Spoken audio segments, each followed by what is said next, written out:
The Top Floor Please podcast, where women in leadership rise together.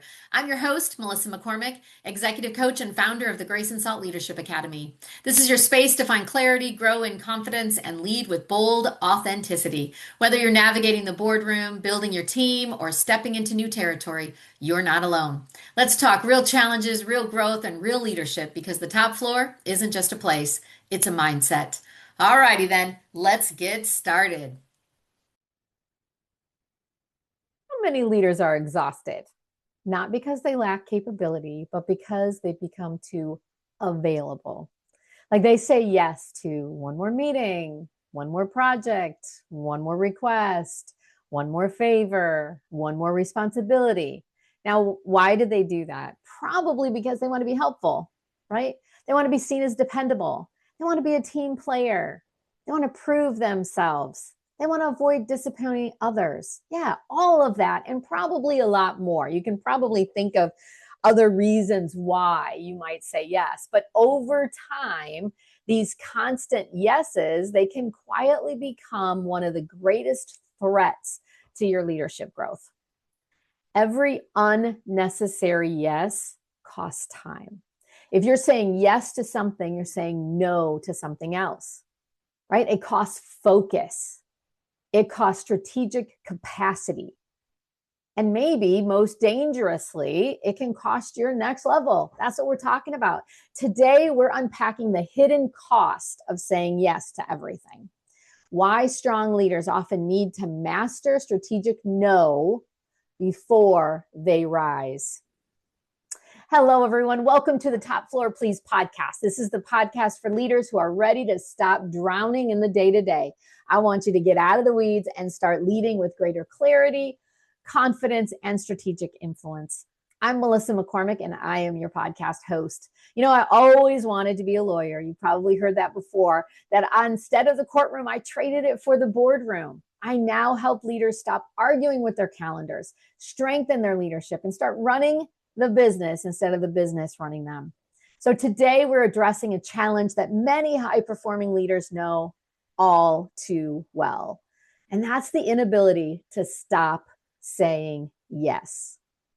I have a whole program that I have a mini course on it, the art of saying no without the guilt, especially for women. I think guys might or might not, I'm not really sure. But for women especially, we have a hard time saying no without feeling guilty. So I just want to start with, why do leaders overcommit? Right? Why is that? Well, many leaders say yes because they want to be helpful, right? We don't want to be seen as a roadblock. Maybe they fear being perceived as difficult, right? That's not what we want to do. Maybe they worry that opportunities might disappear. So if I say yes to this, or if I say no to this, will I get another opportunity? Oh, that strategically, that might be something that you're thinking about. Or perhaps it's like me, you tie worth to productivity. And for many women leaders, especially, there can be added pressure to be agreeable, to be collaborative, to be supportive, right? We want to avoid conflict most of the time. But here's the reality. The reality is this: saying yes to everything often creates a leadership clutter, if you will, right? That clutter, it limits clarity. Everything becomes chaotic. And so that real cost of overcommitment, every yes has a cost. I talked about that. If you say yes to one thing, you're saying no to something else. Let's just say that you were saying yes to a friend of yours calls and says, hey, I need this report. Any chance you could find it for me? Sure, you find it and you're like, oh, it's not formatted right. It won't print right. So you spend time, overtime, like extra time in your day working on it, which means you have to work late. And so you're saying yes to working late and you're saying no to being on time for dinner at home.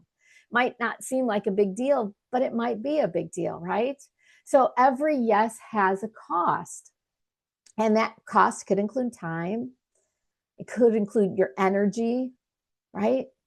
You could just be totally burned out or tired, can't sleep. It could be focus. It could be family. It could be strategic thinking. It could be recovery, leadership development. When our calendars become overloaded, Leaders often lose margin. What does that mean? Margin. That means the ability to spend time where we should be spending time.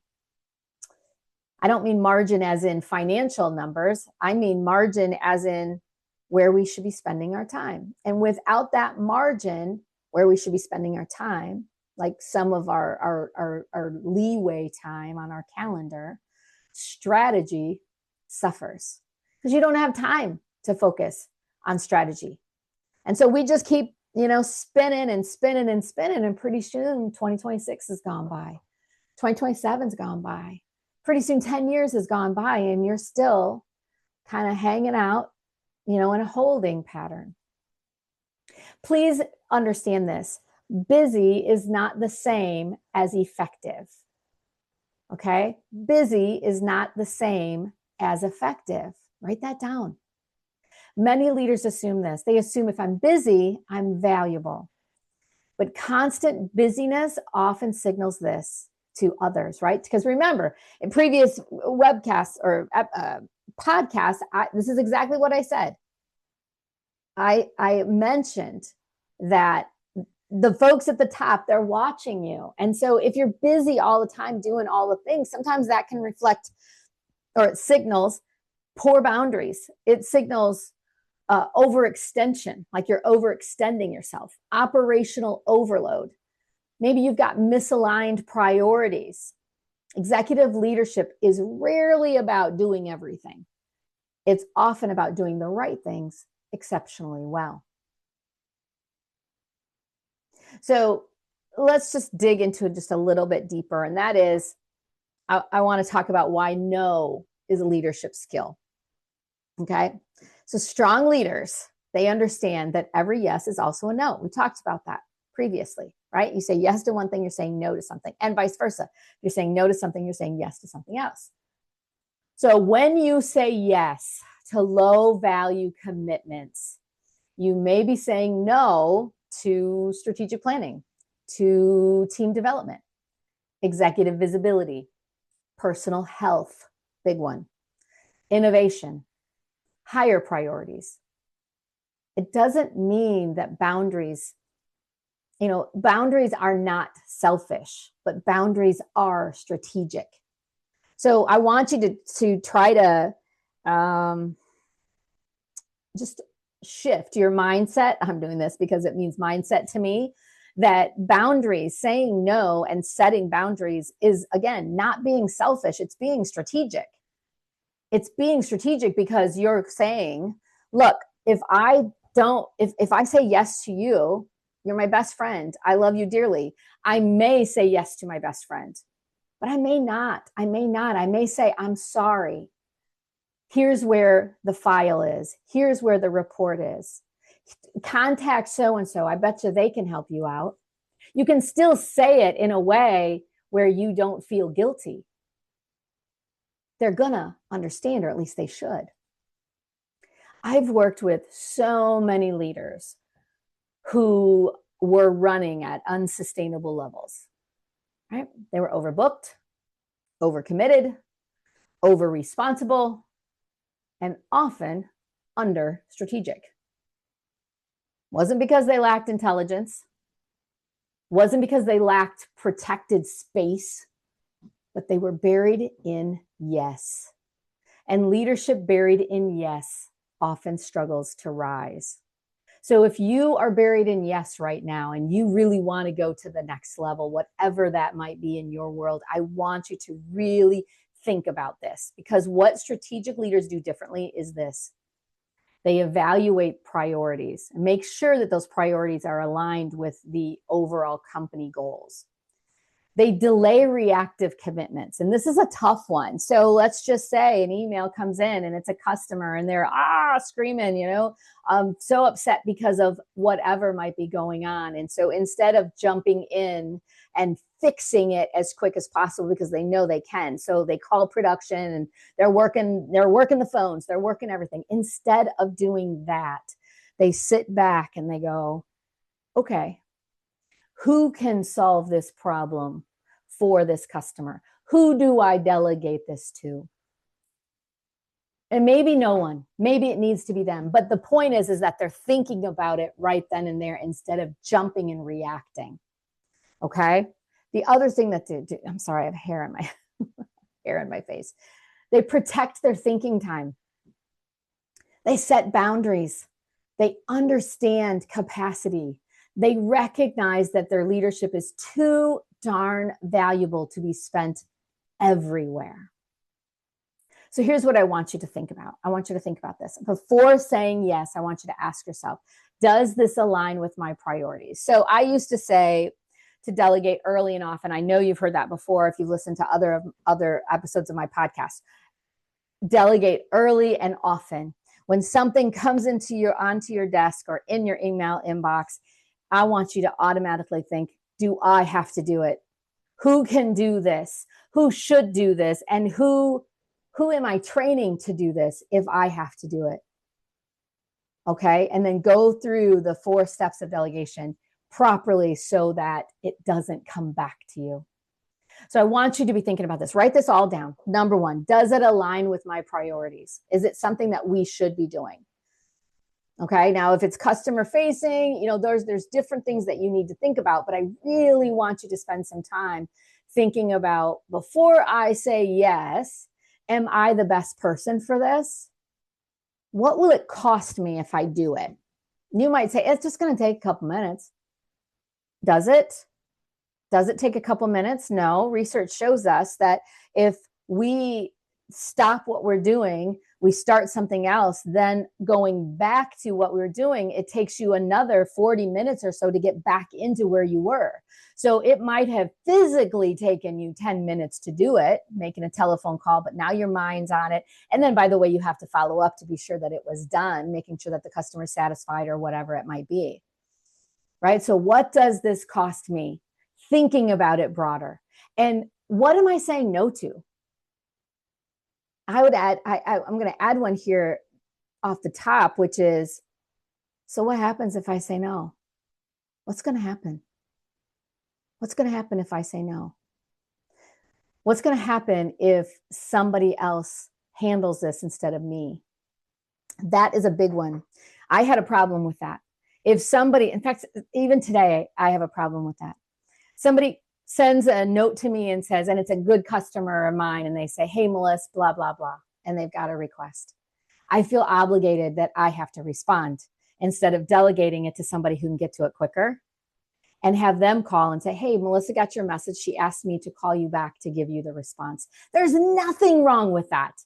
Absolutely nothing wrong with that. In fact, if you hear nothing I say this entire podcast episode, remember that and employ it, deploy it, I guess, whatever the proper word is, right? I want you to be thinking, is this strategic or is this habitual? Replace that automatic yes with, let me evaluate capacity. Like, you're not going to say that to them, right? But you're going to say it to you. Here's what I can realistically support. Or I may not be the best fit, but here's another solution. Leadership maturity, it looks like this, right? It focuses on discernment. Leadership discernment or maturity knows where to invest, when to step back, what to protect, what truly moves the mission forward. Saying yes to everything might build short-term approval, which it probably will, and feel like short-term just validation, like pride, like you might feel really accomplished that particular day, but it often at the expense of long-term leadership growth. So I've got 3 key takeaways for today. So write these down. Number 1, overcommitting creates leadership clutter. Overcommitting creates leadership chaos. And that clarity requires boundaries. That's number 1. Number 2, busy does not equal strategic. Leadership growth requires focus. And number 3, a strategic no protects your next level if that's what you're into, right? I live to help leaders reach their career goals. And if I have my way, they're going to exceed their career goals. And so a strategic no helps you get there. Boundaries create that capacity. Remember, boundaries are strategic, they're not selfish. So before we wrap up today, I want you to take one idea from today's episode and I want you to ask yourself this. Where might my constant yes be limiting my leadership growth? Right? Where might my constant yes, where is that limiting my leadership growth? That insight's going to be super helpful. Leadership only changes when behavior changes. How many times have you heard me say that? And your next level, it might not require doing more today. It might require saying no strategically, protecting your time, prioritizing differently, leading with greater discernment. Like it might require all of those things.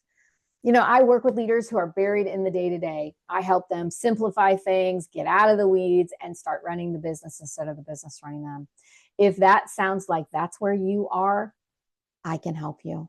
And you can learn more about working with me at graceandsaltleadership.com. If this episode was helpful at all, please share it with another leader who may need this reminder. Maybe they need to be focusing on how to prioritize or how to say no. Don't forget, I do have a delegation mini course and the Art of Saying No mini course on my website. So be sure to check that out. And also, I would love it if you would follow me or subscribe so you don't miss the next episode. All right, that is it for this episode. Until next time, keep leading forward. Thanks so much for hanging out on the top floor. If today's episode gave you something to think about or a little boost, share it with your friends to keep the momentum going. And hey, if you're ready to rise, find your voice, and lead with clarity and confidence, we'd love to connect with you. Reach out at graceandsaltleadership.com to learn how Grace and Salt can support your growth. Remember, you don't have to lead like everyone else, just lead like you. All right, I'll see you next time on the top floor.